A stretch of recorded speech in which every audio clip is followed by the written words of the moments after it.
Need a birthday gift? This cute treat box will help the birthday recipient make a wish on their special day. Hello, I am Katie from the craftyblogStalker.com, and I am so excited to be teaching this tutorial today. Here are all of the supplies I am using, as well as an SVG that I designed specifically for this project.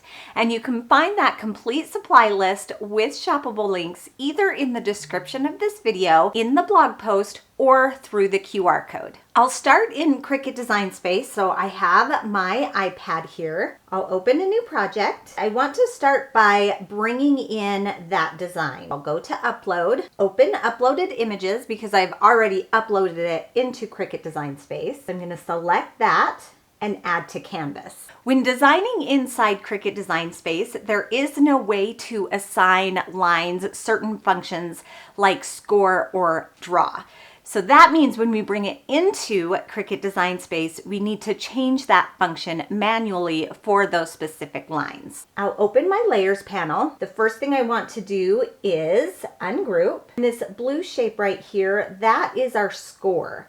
So I'm gonna highlight just that blue shape, go to Operation, change that basic cut to score, apply, and you'll see that those lines automatically turn into dashed lines for score. I need to attach those score lines to the piece they're on, which is that purple shape for the box, and attach. That's really the only adjustment that I need to make. So I can click on Make. And do I want to save it? Sure, I'll save it. Make a wish. Now I can see all of my different mats. I don't need to mirror them or anything. I'll go to Next. And most of my mats I am using the medium cardstock, but not all. So I am not going to save the material setting. I'm just going to come back to this screen between each mat to make sure that I have the right material selected. This first mat, it is a medium cardstock, and I always like to go more pressure. Down here under Load Tools and Mat, it tells me what tools I need. On one of my mats, I'm going to need to use my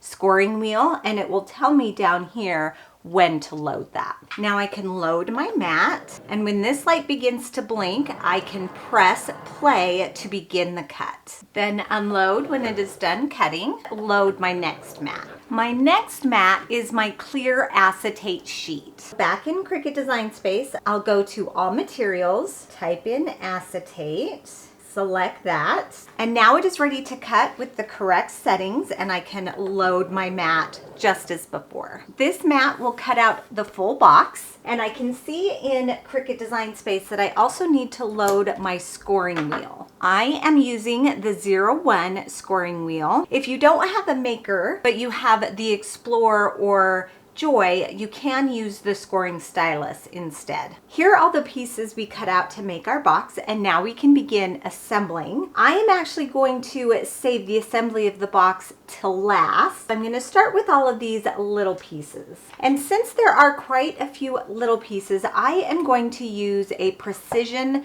type glue. This is the My Sweet Petunia precision tip glue gun, and I love this because it gives you something nice and big to squeeze. My hands can be a little weak or shaky at times, so this is really nice to have and still gives that nice tip. I'll also use a pair of tweezers just to help me hold things because these pieces are pretty little. I'm going to start with the words that go on this round shape. And I'll put it here so you can see it a little bit better. I'll add just a couple dots of glue to the back of my W and center it on my circle shape. You can reference the original image if you need. Next is the ish part of wish. I'll add just a few little dots of glue. See how that precision tip really comes in handy. And we'll do the same with the individual letters that say make a.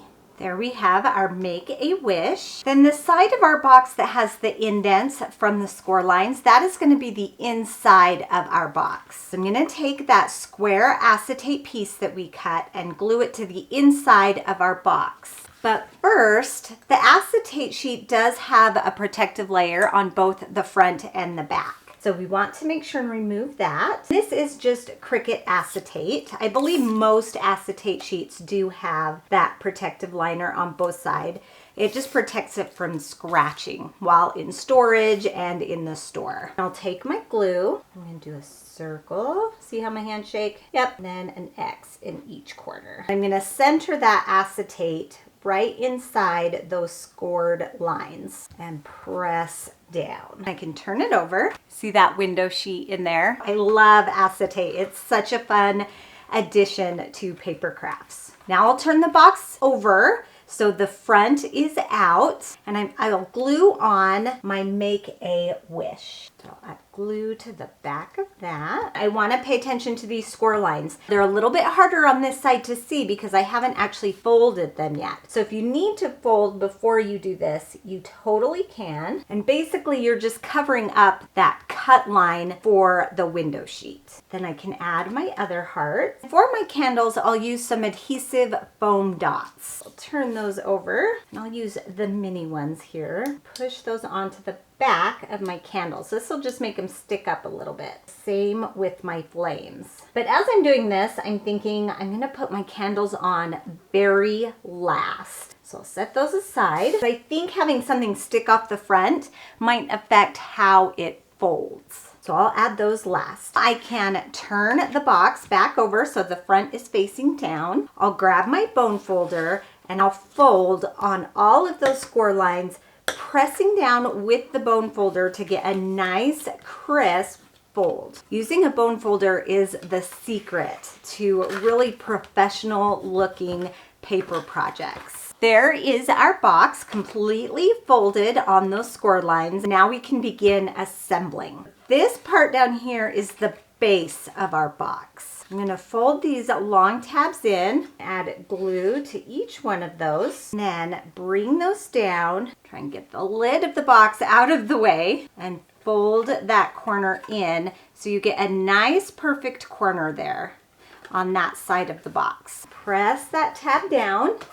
Even use your bone folder to really press that glue into the paper. We'll do the same for this side. Remember, we already added our glue. Get a nice square edge there on the corner of our box, and then press it down to secure it in place. There's our box so far. I can do the same with this tab and this tab for the front fold of our box. I'll add some glue there, and I'll add some glue there. Repeat for this corner and press it down. For these little flaps, we're going to fold them in, and I'm going to add some glue to those as well. These extra flaps just make sure the box is good and sturdy. Use that bone folder again to press those sides into the inside of the box. If folded correctly, this notch here on the front, it should be pretty perfect. It shouldn't look too uneven when folded correctly. Then to close the box, we just kind of scoot those edges in a little bit. Now our box is closed, and now let's add on the candles. I want the longest candle to be on the outside of the box. I'm gonna push those foam dots down, and these have a backing on them as well to peel off. And if you're having a hard time peeling off the backing, push those dots, that adhesive foam, down really, really well. Make sure that it's sticking to that paper. There's one. There's our second candle. We can just pop on our little flames. I'm going to use my tweezers again. And there is our cute little gift box, Make a Wish. All that's left is to fill it with some fun treats. I've got some Zots. Who doesn't love Zots? Put those in there. And then close that box up. Make sure it's not over full. There we go. And there is a cute birthday gift. Isn't that so fun? You could also put small cookies in this, a small gift. There are lots of fun ways to use this box. In fact, here is another one that I made just with a different color scheme. And they are both just so cute and such a fun gift idea. Who will you make one for? Thank you for joining me today, and make sure to stop by my website, thecraftyvlogstalker.com, to grab the SVG to make your own birthday gift box. Thanks everyone. Bye. and happy crafting!